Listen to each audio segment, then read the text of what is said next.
Já ouviu falar que a Idade Média foi uma época de contrastes sociais profundos, violência, doenças e imagine só, metade dos bebês não chegava aos 2 anos. Nesse vídeo vamos te mostrar como era a vida na época das construções daqueles incríveis castelos luxuosos. Se eu te contasse que o açúcar era tão raro que era usado como herança ou pagamentos, você acreditaria? Será que era tão boa e luxuosa essa época quanto parece? Sabe aqueles filmes de princesa que nos encantam? Nesse vídeo você verá que não era tão encantador assim. Estão preparados para esse vídeo, galera? Então, bora pra vinheta.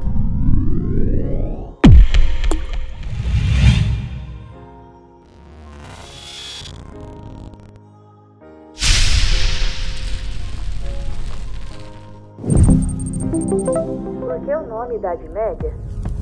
Durante muito tempo, a nomeação Idade Média foi muito discutido e é utilizada pelos historiadores dentro de um período que engloba 4 idades: a Antiga, Média, Moderna e a Contemporânea. Quando nos referimos à Idade Média, geralmente referimos a assuntos relacionados direta ou indiretamente com a Europa. Os estudiosos modernos do século XV em diante, fervorosos defensores do pensamento racional e grandes admiradores da cultura greco-romana, fizeram análise sobre esse período. Reconhece hoje a vasta produção cultural da época medieval, a importância da filosofia medieval para o conhecimento humano e a importância dos livros e documentos da Antiguidade Clássica terem sido preservados da destruição ao serem guardados nos mosteiros. Desde a queda do Império Romano do Ocidente até o século XV, nomeou-se a Idade Média como um termo pejorativo, e seu nome foi resultado de uma visão negativa que os renascentistas tinham do período, como se fosse um intervalo entre a Antiguidade Clássica, ou seja, tempos de grande esplendor da Grécia e Roma Antiga, e a Idade Moderna, período de resgate da cultura humanística idealizada pelos primeiros filósofos gregos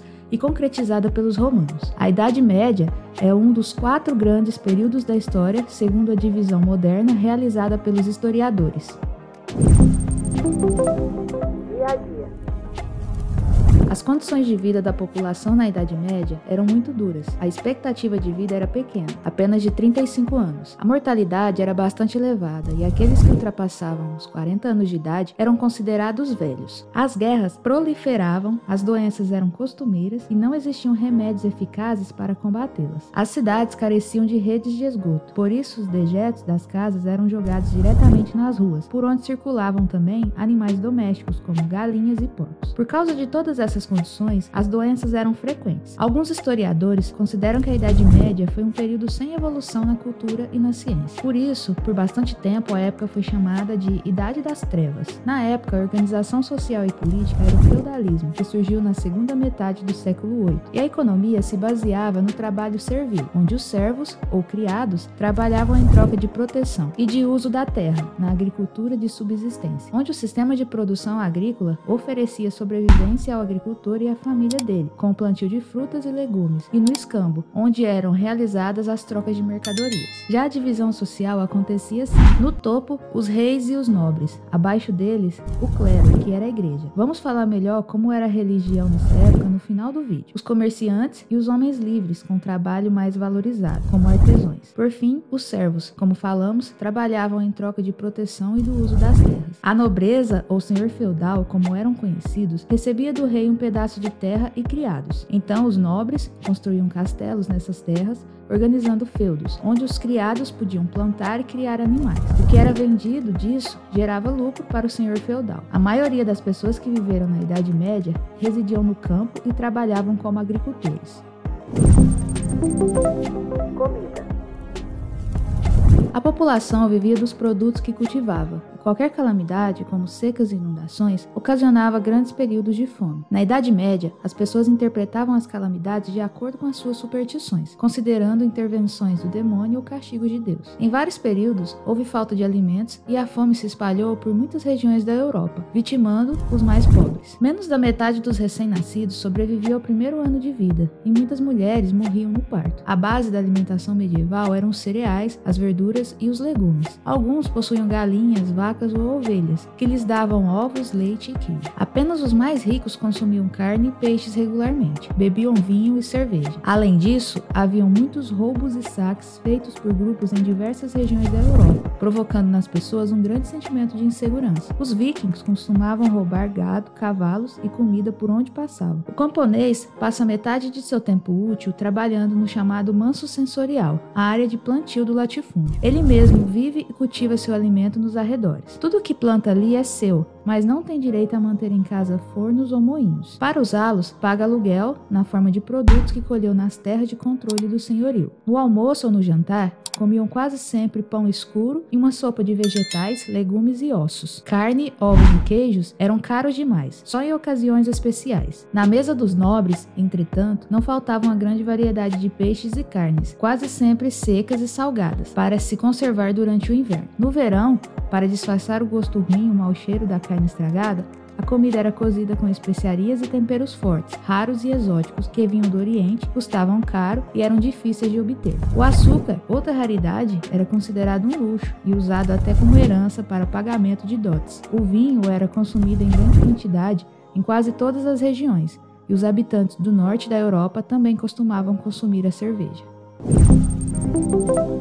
Todos viviam em castelos?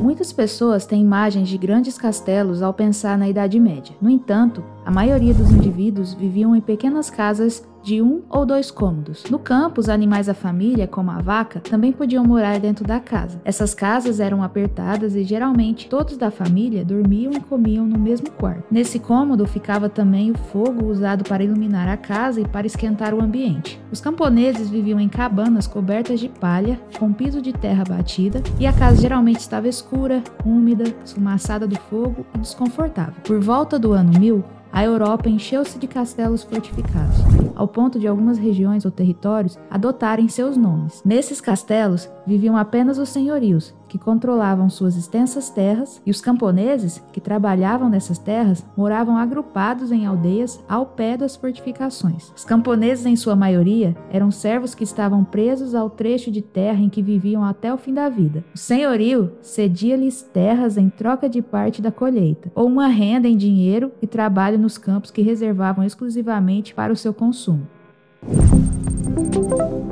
Roupas usadas.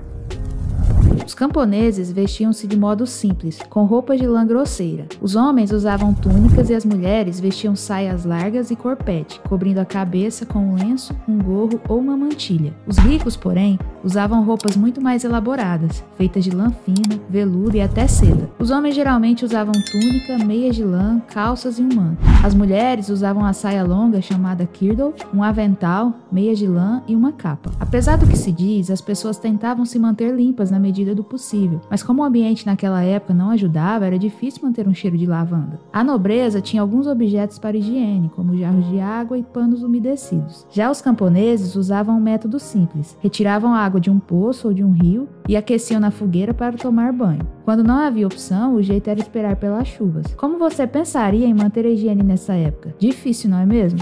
Para separar os nobres dos camponeses, foram aprovadas leis chamadas de leis suntuárias. Por toda a história, as sociedades usavam dessas leis para uma variedade de propósitos. Elas tentavam regular a balança comercial ao limitar o mercado de bens importados caros. Elas também eram um jeito fácil de identificar o nível social e privilégios, sendo frequentemente usadas para fins de discriminação social. Na Idade Média, essas leis determinavam quem poderia usar quais tipos de roupa e quais materiais eles poderiam usar. Que loucura pensar que suas próprias roupas não poderiam ser feitas com qualquer tecido de sua preferência, hein?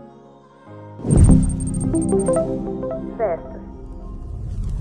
As festas, em especial as de casamento, duravam dias e dias, com bebida e comida farta e diversificada. Serviam-se vitelas, cabritos, veados e javalis, acompanhados de aves como cisnes, gansos, pavões, perdizes e galos. Havia também apresentação de cômicos, acrobatas, dançarinos, trovadores, cantadores e poetas, para a diversão dos convidados. Jogos e bebidas eram bastante comuns nas tavernas de todas as cidades, onde se vendiam bebidas alcoólicas e refeições baratas, atraíam muitos homens que consumiam muito vinho, jogavam dados e se envolviam em brigas e confusões. Por isso, os padres amaldiçoavam as tavernas, apontadas como antros de perdição, mas nem por isso conseguiam acabar com elas. Ao contrário, esses costumes se espalharam cada vez mais com o crescimento dos centros urbanos. Sujas e barulhentas, sem esgoto e sem água tratada, as cidades se tornaram focos de contágio e disseminação de doenças e pestes.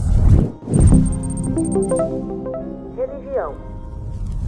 Na Idade Média, a Igreja Católica dominava o cenário religioso. Detentora do poder espiritual, a Igreja influenciava o modo de pensar, a psicologia e as formas de comportamento. A Igreja também tinha grande poder econômico, pois possuía terras em grande quantidade e até mesmo servos trabalhando nelas. A Igreja Católica tornou-se uma instituição poderosa e influente não apenas na religião, mas também na sociedade medieval. A Igreja soube associar-se com o poder secular dos novos reinos à medida que eles iam instalando-se. Isso só foi possível por conta dos grandes esforços realizados por ela para cristianizar os povos germânicos. À medida que eles eram cristianizados, a Igreja reforçava seu poder, ao mesmo tempo que lhes dava legitimidade. A aliança do poder eclesiástico, representado pela Igreja, com o poder secular, representado pelos reis, garantia o fortalecimento da Igreja, ao mesmo tempo que lhe garantia posses e riquezas. Durante a Alta Idade Média, a Igreja Católica estabeleceu as doutrinas do cristianismo e combateu as heresias. Heresias, para quem não sabe, é toda doutrina religiosa que contraria os princípios da fé estabelecidas pela própria Igreja, ou seja, oposição às mensagens ensinadas por Jesus. Por fim,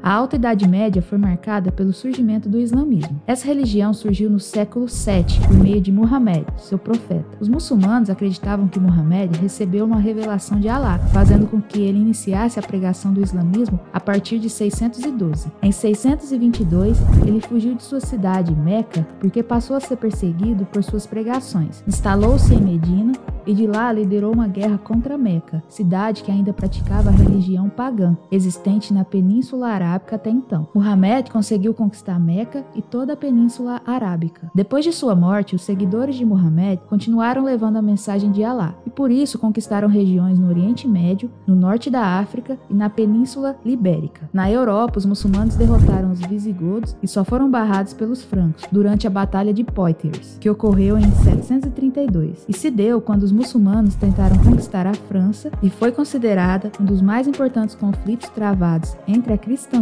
e o Islão, qual pôs fim à invasão islâmica na Europa Ocidental. As pessoas sabiam ler e escrever? Poucas pessoas frequentavam a escola na Idade Média. Crianças ricas geralmente aprendiam com tutores. Eles iriam morar no castelo de outro senhor, onde trabalhavam para o senhor, aprendendo como uma grande mansão era administrada. A maioria dos camponeses aprendeu apenas um ofício e como sobreviver. Analfabeta, em sua maioria, a população falava a língua dominante em sua região de origem e os idiomas ainda falados na Europa foram formados nessa época, em consequência dos contatos com pessoas e com línguas de origem germânica ou de outras regiões com o latim, a língua romana. Como não sabiam ler, essas pessoas só tinham acesso à literatura por meio de artistas que se apresentavam em público para ler e contar histórias, declamar poesias ou cantar e encenar espetáculos de teatro nas praças, ruas e tavernas das aldeias e cidades, muitas vezes durante as festas. Havia algumas escolas administradas pela igreja. Nelas, os alunos aprendiam a ler e escrever em latim. As primeiras universidades também surgiram na Idade Média. Os estudantes universitários estudavam vários assuntos, incluindo leitura, redação, lógica, matemática, música, astronomia e religião.